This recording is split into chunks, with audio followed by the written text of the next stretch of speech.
If you're an author doing direct sales of your books, meaning you are selling your books from your website directly into the hands of your readers, and you're considering doing deals or sales or coupons, there are some best practices that you need to know. Now, I've been an author for a long time. I've done this for a long time, and I've been an entrepreneur doing this for a long time. So I really have a lot of great advice on this particular topic. And you want to take a couple of things into consideration.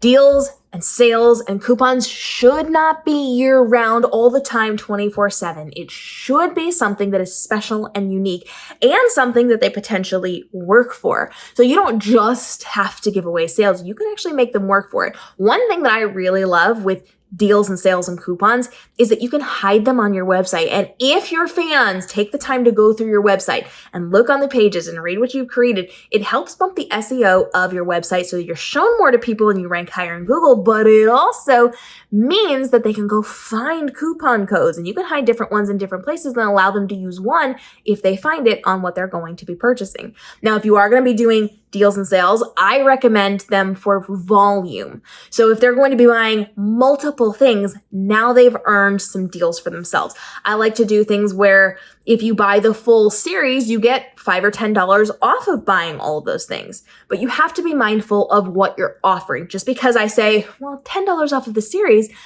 that could be your profit. That could be your entire profit, depending on how you've priced your book. So you have to be mindful of this. Now, I do not charge for signatures on my book. I don't recommend that you do either. That should just be a goodwill thing that you do if people are buying books directly from you.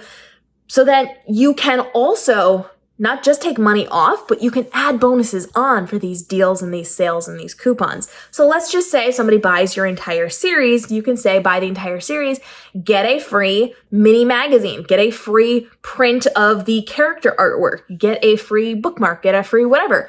You can add things on. Deals and sales and coupons do not just have to be about money or percentages off. And you want to, again, be mindful of when and how you're going to be doing this. So like I said, I like to hide things and make them work for it. Go through my social media. Go play through the interactive choose your own adventure game that I created on my Facebook Messenger bot so that you can play the game. And if you win, you get a coupon code, right?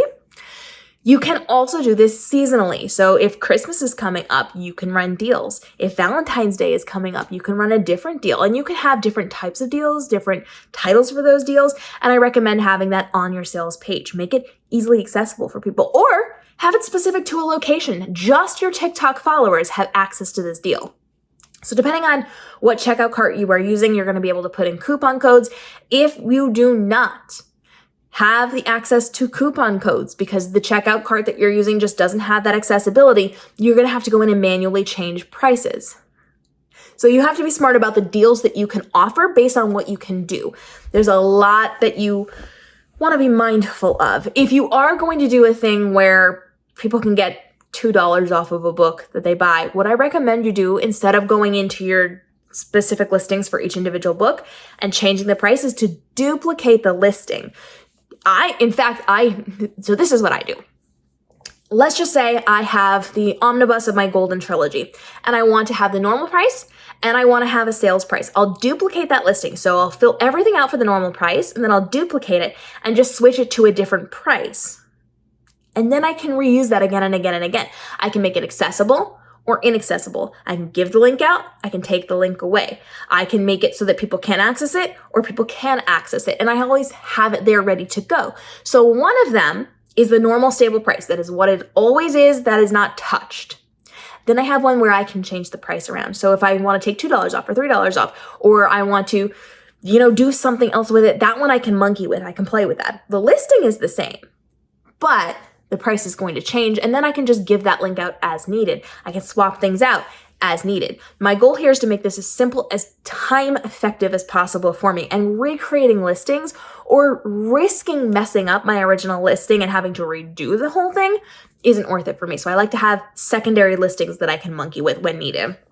So you want to take into consideration how you're going to be doing this. Your main goal is to make sure you're still making a profit, right? You still need to make money on this. Even though you're buying it for your author price, you're going to have a little bit of wiggle room there. You're going to want to make sure you're thinking whether or not you want to list your books for the same price that they have it on Amazon, or if you want to list it a little lower so they get it directly from you so you still make more of a profit than you do from Amazon.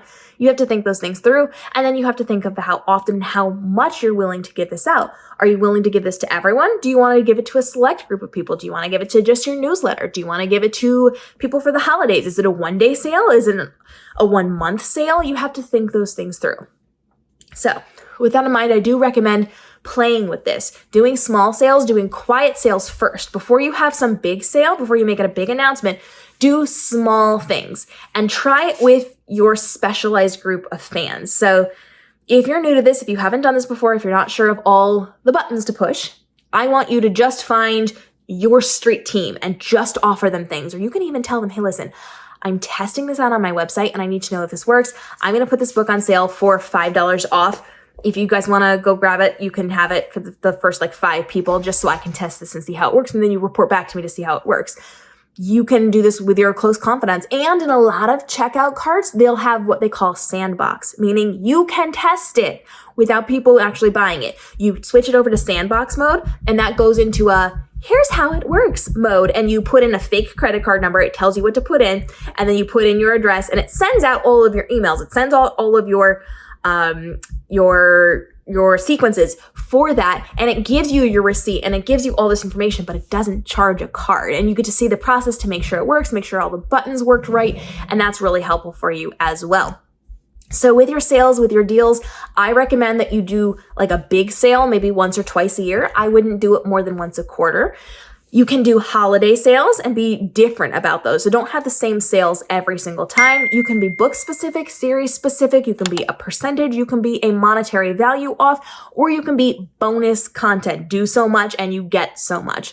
There's lots of great ways to be doing this, and I recommend trying them. Take a couple of years, yes, years, and test these things out to see what works really well with your audience, because what works for your audience may not work for my audience, and what works for my audience may not work for your audience. So you have to see what's going to work best for your people and what's going to be most profitable for you. Do not do these all the time. When you do them, make them a big deal after you've gone through the testing stage, of course, because that is when you're going to get people to really lean into it, and then have your people talk about the sale as well. Follow on, because we're still talking about how to navigate the world of direct sales as an author to make this your most profitable year ever with the least amount of stress and overwhelm. So see you in the upcoming episodes.